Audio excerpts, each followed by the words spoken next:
Kwa hiyo shangazi, waambie mtoto waondoke. Hii shughuli haipo tena. Unasemaje Mati? Hii ndo dunia bwana. Nikisema nikupe hiki kichwa uwezi beba, utakufa kwa mawazo. Mati, sione nalewa, ndio maana nalewa. Sinywi mitungi kwa sifa, yanayonifelisha ndo chanzo.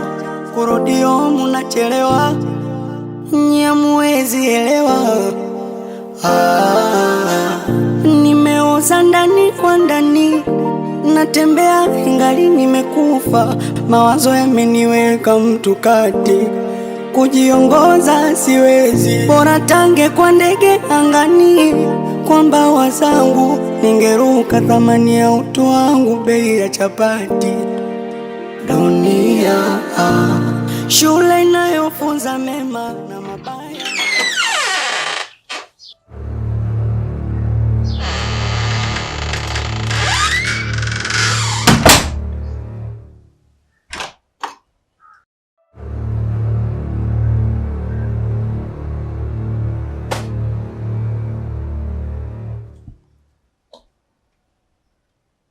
Wewe mwanamke, unawezaje kuingia kwenye nyumba ya mtu bila ruhusa? Na unakumbuka kabisa kwamba nilishakupiga marufuku usifike katika nyumba yangu.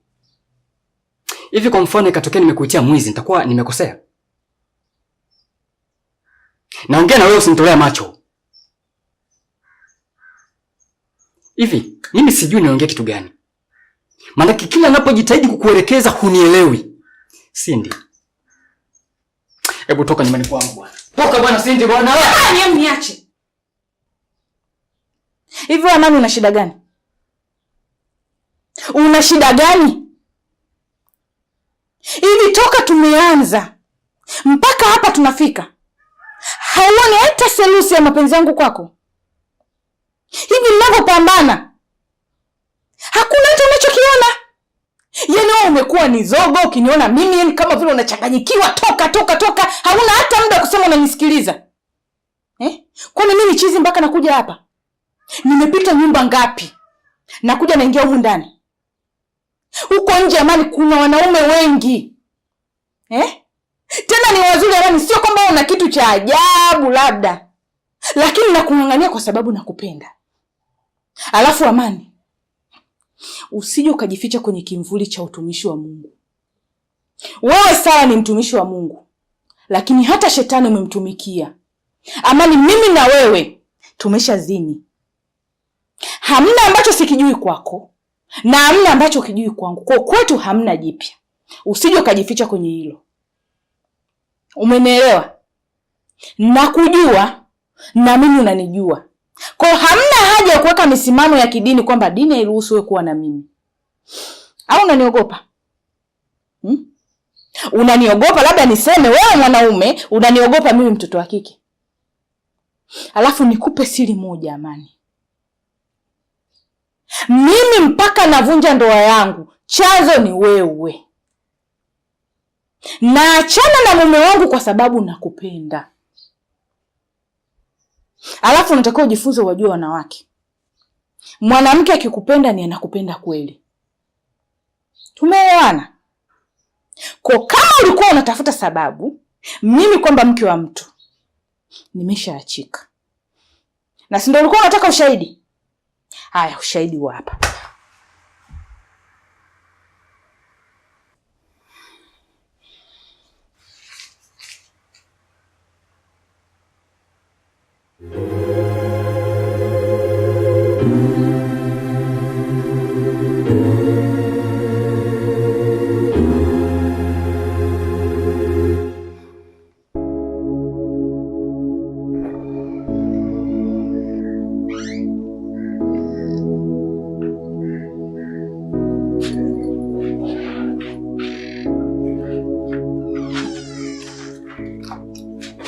Sawa jamani, nawatakia safari njema, ila msikose kunifahamisha mtakapofika salama.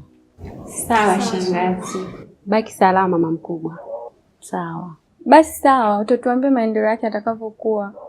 hilo ni jukumu langu. Shangazi, si tunaenda. Haya, mfike salama.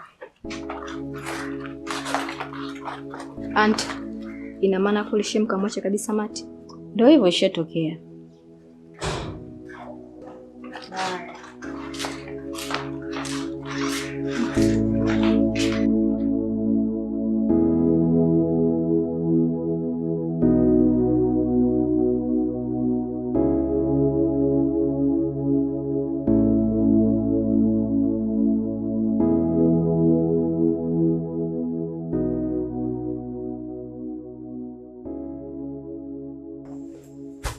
Shangazi, mbona watu wanaondoka wakati shughuli yenyewe bado? Shangazi, unajua mimi sielewi. Tangu juzi jana tumetoka hospitalini, umefika hapa kimya. Leo watu wanabeba mabegi wanaondoka wakati shughuli yenyewe bado. Shangazi, naomba usinifiche chochote. Kama kuna kitu kinaendelea ni bora uniambie. Mwanangu, tumeamua kuwaruhusu watu.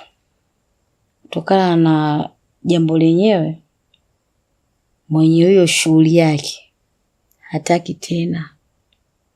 Amemwambia Mati kwa yeye atabaki na mke wake. Kwa hiyo hatuna budi, inabidi tuwaruhusu watu waondoke. Na ndio maana hata juzi hapa tunahangaika pilika za kumpeleka Mati hospitali na nini. Kumbe Manyanya alimpigia simu na kumweleza yeye hataki mahusiano na yeye tena. Ameamua kubaki na mke wake. Wewe shangazi, naomba uniambie sio kweli. Mimi nadhani sio riziki yake. Kama riziki yake basi itakuja nyingine, sio lazima Manyanya.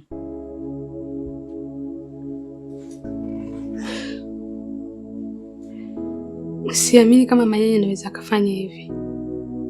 Ndio ameshafanya. Sasa kama alijua hivyo, kwa nini alituaminisha mpaka tukafanya haya yote? Shangazi, tumealika watu. Tumemtumia mama nauli amekuja huku. Tumealika ndugu na majirani. Kwa nini amwache Mati? Shangazi, naumia shangazi. Shangazi, maumivu ya Mati ni maumivu yangu mimi. Kwa nini Manyanya mfanyia hivi Mati? Kwa nini kosa gani kubwa Manyanya tumemfanyia sisi shangazi? Au tumemkosea nini Mungu mpaka amue kutudhalilisha kiasi hiki? Shangazi, ni aibu. Hii sio aibu kwa Mati peke yake, ni aibu kwa ukoo mzima shangazi. Na kama alikuwa mtaki mdogo wangu, Manyanya ni bora angeniambia. Manyanya angeniambia mimi kuliko kunizalilisha. Manyanya kanizalilisha kwa ndugu, kanizalilisha kwako shangazi. Kwani Manyanya nimemfanyia kosa gani kubwa mpaka nifanyie hivyo? Au nimemkosea nini Mungu mimi? Ndugu wangu ameteseka, alikuwa mlevi. Yeye ndo kaja kuokoa maisha yake, kwa nini leo anamwacha?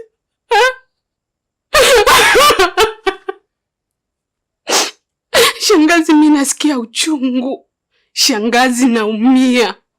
Yaani ni mara 10 mtu anitendee ubaya mimi, ni mara 10 mtu aniumize mimi kuliko kuniumizia Mati. Mapito aliyoyapitia Mati mimi ndo najua shangazi. Nyie mwezi mkaelewa shangazi, mimi ndo najua. Mara 10 niumize mimi, ila sio Mati wangu. Kwani shangazi, Mati yuko wapi nikamwone mdogo wangu? Mimi najua atakuwa anajisikia vibaya. Mati yuko ndani huko na mamake. Manyanya kwa hiki alichokifanya, mimi sitamwacha salama.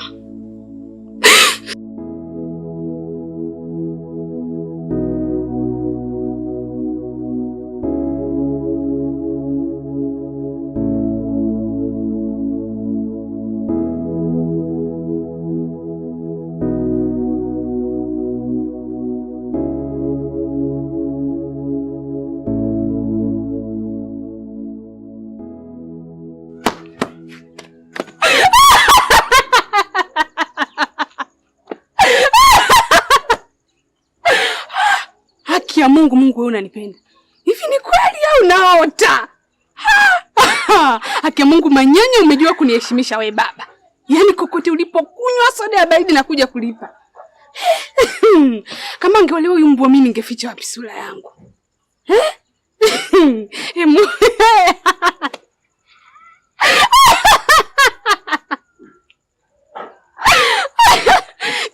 Sio mchezo.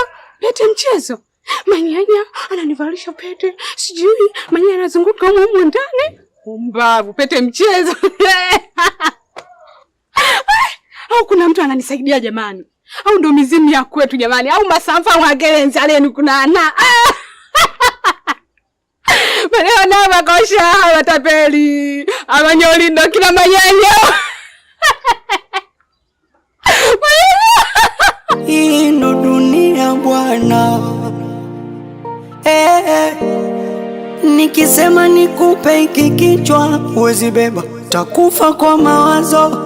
Jamani msione nalewa, ndio maana nalewa. Sinywi mitungi kwa sifa yanayonifea.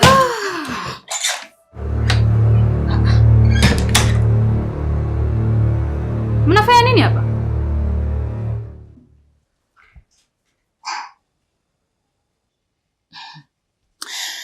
Hapa dada, huwa atulizani hayo maswali ya kwamba mnafanya nini. Wewe kama umeitwa hapa, choma huko ndani, peleka mabegi yako, kama utakaa kaa, kama utaamua kuondoka ondoka. Habari za kulizana eti mnafanya nini? Waga hatuna hizo mambo. Karibu. Narudia tena. Mnafanya nini hapa ndani? Ila Mdeme jamani, ndo katuletea nini leo hapa? Dada sikiliza. Umeshaelekezwa, fuata maelekezo ulioambiwa. Kama umekuja hapa unategemea uje kuitwa mke, si wenyewe tulidanganywa vivyo. Kwa hiyo peleka mabegi yako ndani, sisi tumeelewana.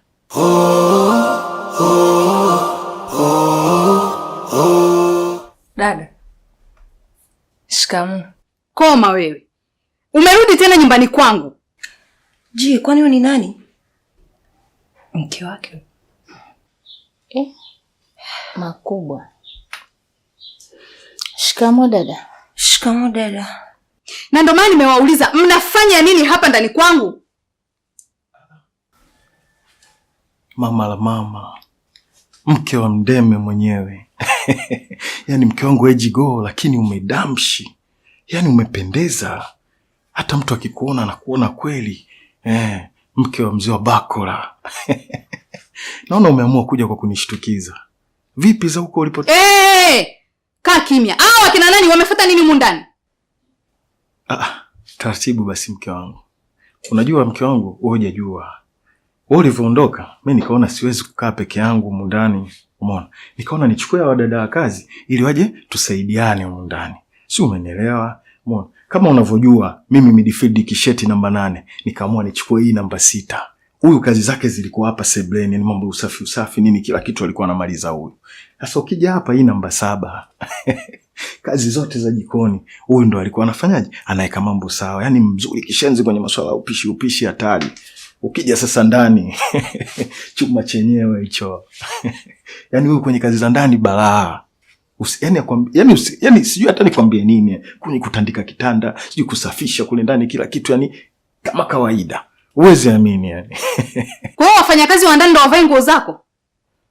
Sasa kuhusu swala la hizi nguo, unajua walivyokuja, wamekuja na nguo mbili. Umeona? Sasa na leo kwa sababu kulikuwa na tukio zuri kidogo na tukio la kihistoria, umeona? Wakawa wamefua nguo zao. Sasa kama mimi unavyonijua ni mtu wa huruma, nikaona bora niwape hizi nguo zangu wavae ili twende tukafanye hilo tukio la kihistoria. Wakirudi mambo mengine yanafanyaje? Yanaendelea. Leo mke wangu tulikuwa tuna mpango kwenda kupiga photoshoot.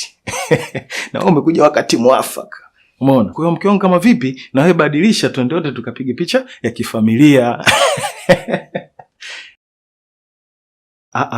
Mke wangu taratibu. Unajua wewe ukiwa na hasira hapa kutakuwa kukaliki humu ndani ya kuliki wala kunyweki. Umeona? Unajua siku zote kinachomponza kuku kwa mganga rangi yake. Umeona? Na mimi nilikuwa sina bahati mzee wa Bakola. Wewe sikiliza bwana. Angalia katika hawa watakaye kufa tutabaki nayo humu ndani. Asiyekufaa kama vipi timu watu. Mimi nakusubiri nje mke wangu.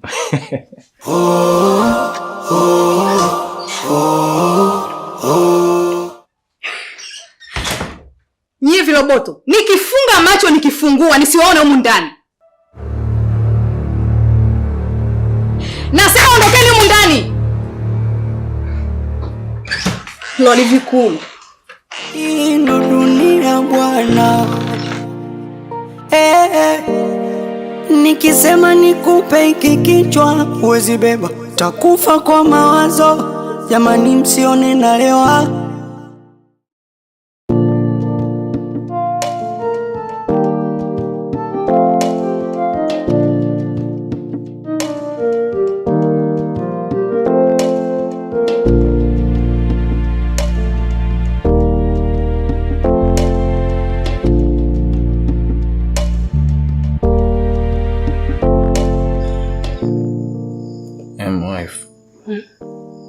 Naomba kanichukulie chedi yangu ipo ndani kwenye dressing pale.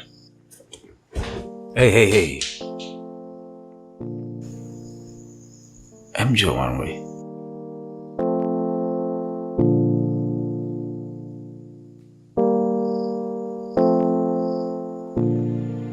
Kwa nini unafanya hivi? Hapana. Ilikuwa ina haja ya kutumia nguvu kubwa ya kutoka na kukimbia kama hivyo. Alafu naiona sana ndani ya siku 2-3 hizi naona kama unatumia pressure sana katika kufanya mambo yawe simple. No. Wewe sio mtumwa kwangu. Wewe ni mtumishi malkia wa moyo wangu. Wewe ni msaidizi unayekamilisha uzima wangu pindi unapokuwepo. So don't act like a slave. Be the queen in your kingdom like you deserve. Naelewa kuna namna ambavyo inakuathiri kisaikolojia kutokana na haya matukio ambayo yalitokea ndani ya hii wiki nzima kwa nyuma. Lakini haya mimi nimeshafuta, nimeshasamehe na nimerudi tena. Niko salama kabisa. Wala haina haja kutumia pressure, kutumia nguvu kwa ajili ya kuweza kunishawishi kuweka mambo kuwa sawa. No, you don't have to do like that. Na kingine usichokijua kuhusu wanaume, saikolojia yetu huwa inaathirika na kuvutiwa zaidi na mwanamke ambaye anafanya mambo yake kwa kujiamini na sio kufanya mambo yake kwa kujiaminisha. Kwa usijiaminishe katika characters ambazo sio asili yako. Be natural. Nakupenda kama nilivyokupenda, vitu vingine ni vidogo vidogo, tunarekebishana, tunaishi. So usitumie nguvu kubwa mke wangu, just be simple, live your life. Right? Kanichukulie chaji.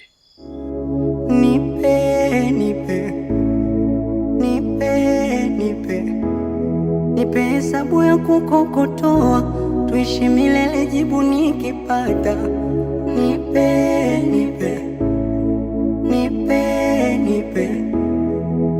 Nipe hiyo tamu tamu, nikupende wewe tu.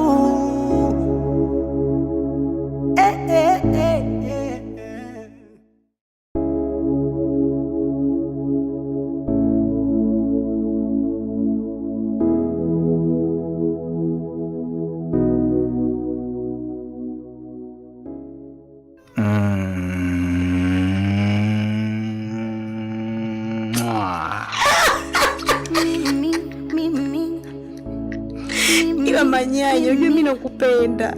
Alafu ndo nilimisi vitu kama hivyo.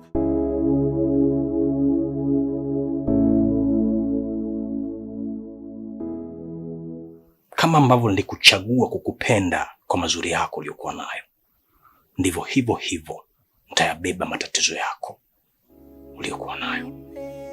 Kwa usiniogope na usinifiche. I'm your man and I'm your father. I love you.